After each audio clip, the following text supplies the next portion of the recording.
Kalau lihat Pak Prabowo kan kita bisa mengerti orang-orang atau jenderal-jenderal yang menghukumnya aja dirangkul. Apalagi yang punya jasa gitu. Saya lebih melihat dalam konteks itu hubungan dia dengan Pak Jokowi itu kuat. Gitu.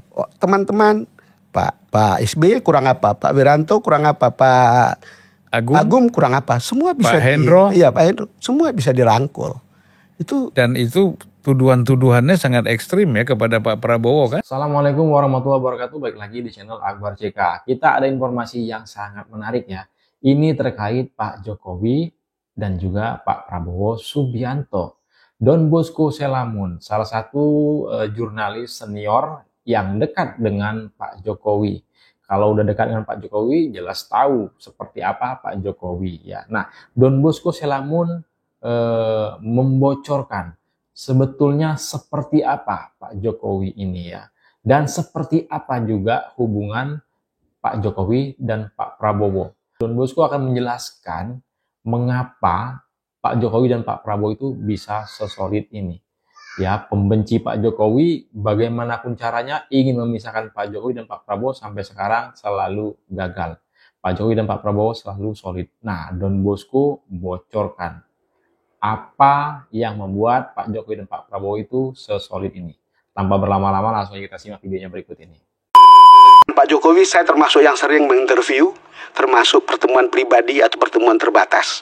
Kita tahu kalau Pak Jokowi itu kalau bertemu begini Bang, dia menampung semua pertanyaan.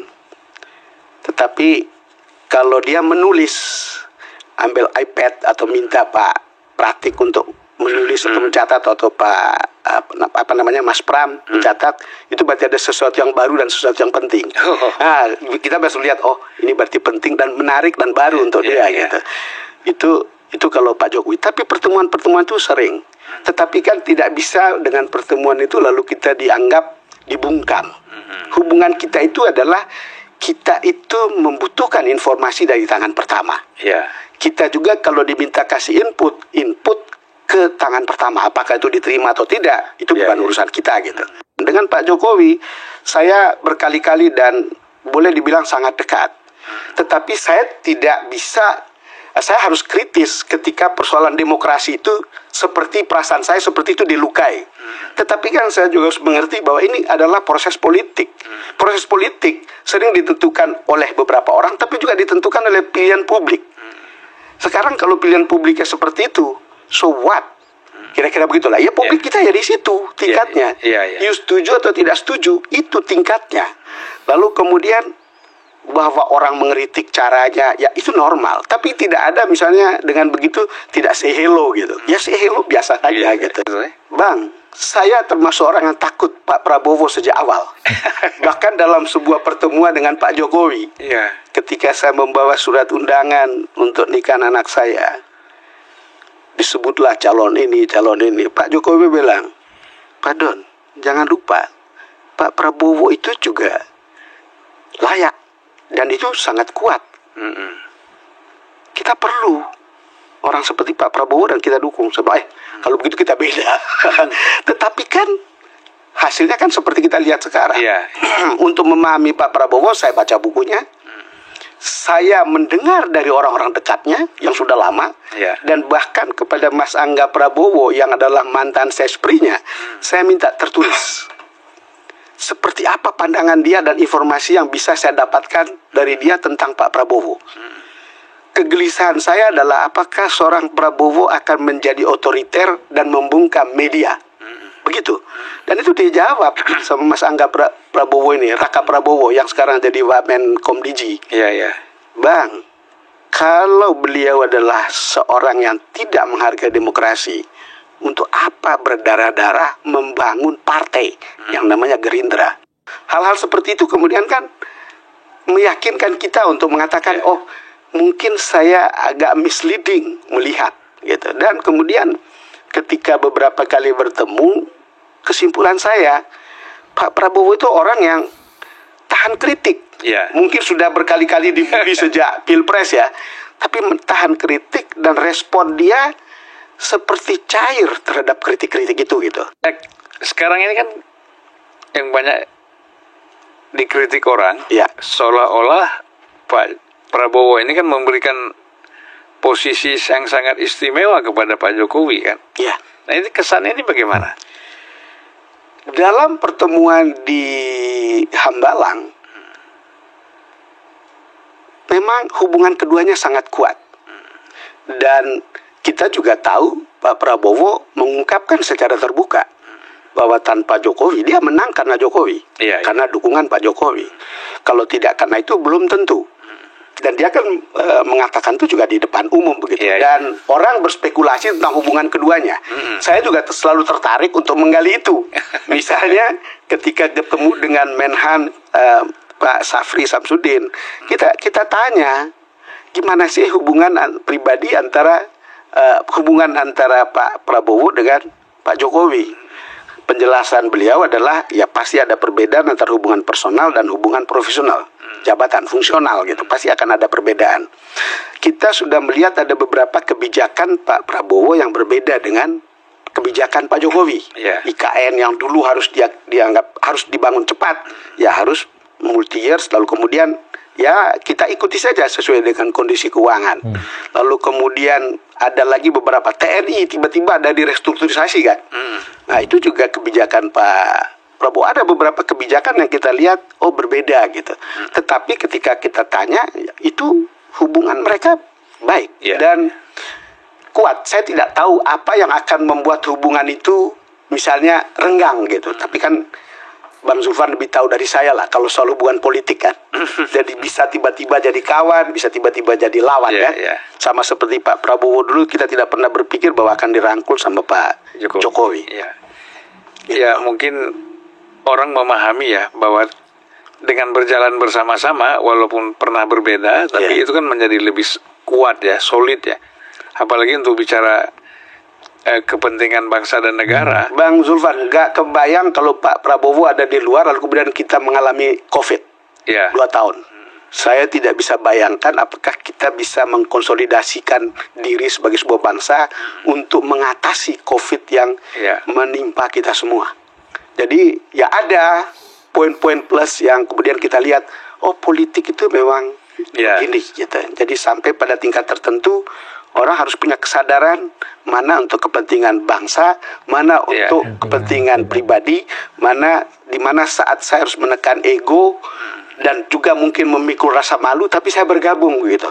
Itu kan hal-hal yang kita lihat, ya mungkin ada ejekan, ada bullying, tetapi for some extent kita harus tahu, oh ya politisi kita begini, ada baiknya. Baru kita ingat founding fathers kita kan, bagaimana Piagam Jakarta, bagaimana mereka kemudian menyepakati sesuatu yang pada saat itu yang kemudian membuat kita seperti sekarang. Itu oh begini, kita kemudian pikir so great punya orang-orang seperti ini dalam sejarah kita. Lepas dari segala kekurangannya, kita harus tahu bahwa ada hal yang besar yang kita alami dan kita nikmati. Karena para founding fathers atau para pemimpin politik kita lepas dari berbagai kritik, lepas dari berbagai kesalahan, tapi orang harus lihat dengan sadar hal-hal seperti ini. Ya memang kan kadang-kadang orang pada level menengah ke bawah, itu kan merasa dikorbankan, kan gitu. So, orang yang bermusuhan, tiba-tiba bisa menjadi teman di atas. Ya kan? Wah, kok kita ditinggalkan, kita dikorbankan. Sebenarnya kalau bisa mereka bisa berpikir secara rasional, sehat ya, bahwa ada kepentingan yang lebih besar yang harus diambil. Nah, oleh karena itu kan kalau kita lihat tahun 2019, ketika demo besar-besaran di depan MK sampai ada pembakaran halte bis semua, begitu Pak Prabowo dengan Pak Jokowi bisa di dalam kereta berjalan bersama-sama, itu kan selesai. Betul. Karena efeknya bisa lebih bahaya kan kalau ini dipelihara, konflik ini dipelihara. Di Hambalang, Pak Prabowo. Intinya gini, yang tidak suka Pak Prabowo itu bersatu dengan Pak Jokowi berarti tidak ingin Indonesia ini damai. Inginnya Indonesia ini selalu berkonflik ya. Itu intinya. Gue juga mengatakan itu. Saya tidak bisa menyampaikan isinya karena off the record. Tetapi bagaimana pergolakan untuk dia bisa terima bersatu dengan Pak Jokowi. Dan bagaimana dia harus menerima kenyataan bisa dimarahi sama kader-kadernya. Bahkan ada ibu-ibu maki-maki. Jadi hal-hal seperti itu saya kadang-kadang pikir untuk orang seperti kita yang bukan politisi terasa itu kayak out of imagination. Tetapi kita tahu hasilnya seperti apa kemudian. Post factum kemudian kita lihat, oh ada ya gunanya. Gitu. Bayangan saya yang paling dekat itu adalah seperti apa kita bangsa ini ketika misalnya COVID kalau tidak terkonsolidasi dengan baik pada waktu itu. Dan pola-pola pekerjaan seperti itu memang sudah biasa dilakukan manajemen TNI ya. Sudah gampang digerakkan karena strukturnya sudah ada, orangnya ada, tinggal amunisinya ada nggak, tinggal jalan aja. Kalau lihat Pak Prabowo kan kita bisa mengerti. Mudah-mudahan saya tidak dianggap mempromosikan Pak Prabowo karena saya harus tetap mengambil jarak kritis. Orang-orang atau jenderal-jenderal yang menghukumnya aja dirangkul. Apalagi yang punya jasa gitu. Saya lebih melihat dalam konteks itu hubungan dia dengan Pak Jokowi itu kuat. Gitu. Orang yang berseberangan dengan Pak Prabowo saja, maksudnya gini, jenderal-jenderal yang seperti yang kita ketahui, ibaratnya yang menghukum lah ya, yang mengucilkan Pak Prabowo, yang menghujat Pak Prabowo, itu bisa dirangkul dengan sama Pak Prabowo ya, bersatu, bisa. Itu yang udah nyelain Pak Prabowo, yang nyerang Pak Prabowo ya, itu dirangkul dengan Pak Prabowo Subianto.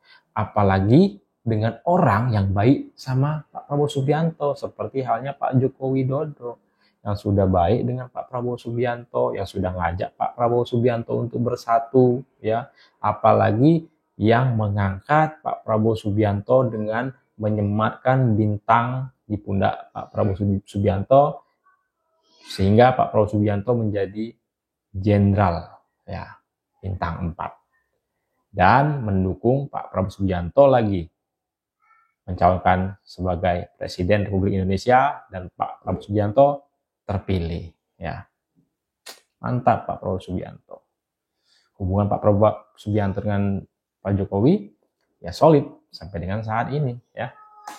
Itu teman-teman Pak SBY kurang apa, Pak Wiranto kurang apa, Pak Agung kurang apa, semua bisa Pak Hendro, Pak Hendro, semua bisa dirangkul. Dan itu tuduhan-tuduhannya sangat ekstrim ya kepada Pak Prabowo kan. Kalau kita baca berita tahun 98, Pak, kita agak meriang membacanya dan kita ikuti peristiwa itu. Kita pikir ini seperti wah, ini kayak setengah kiamat gitu. Tetapi bisa selesai seperti sekarang, Bang. Ya karena itu tadi jiwa ingin kebersamaan dan melihat manfaat itu lebih utama. Ya kan? Daripada pendekatan emosional, dendam itu kan sangat, karena yang rugi bukan hanya mereka saja kan. Yang rugi kan bangsa ini, karena ini elit. Apapun keputusannya ada di tangan mereka. Itu yang harus memang masyarakat itu, publik itu harus memahami. Nah, itu dia video kita kali ini. Silakan ketik komentar kalian di kolom komentar terkait video kita kali ini. Yang jelas, apapun ceritanya, Pak Jokowi dan Pak Prabowo itu adalah dua tokoh bangsa yang memberikan contoh yang baik ya, yang memberikan contoh yang baik untuk seluruh rakyat Indonesia. Mungkin tak hanya di Indonesia, di seluruh dunia ya. Nah, saya Akbar CK. Sebelum saya akhir, jangan lupa like dan subscribe-nya agar tidak ketinggalan informasi dan notifikasi dari channel ini. Assalamualaikum warahmatullahi wabarakatuh. Salam sehat selalu. Bye bye.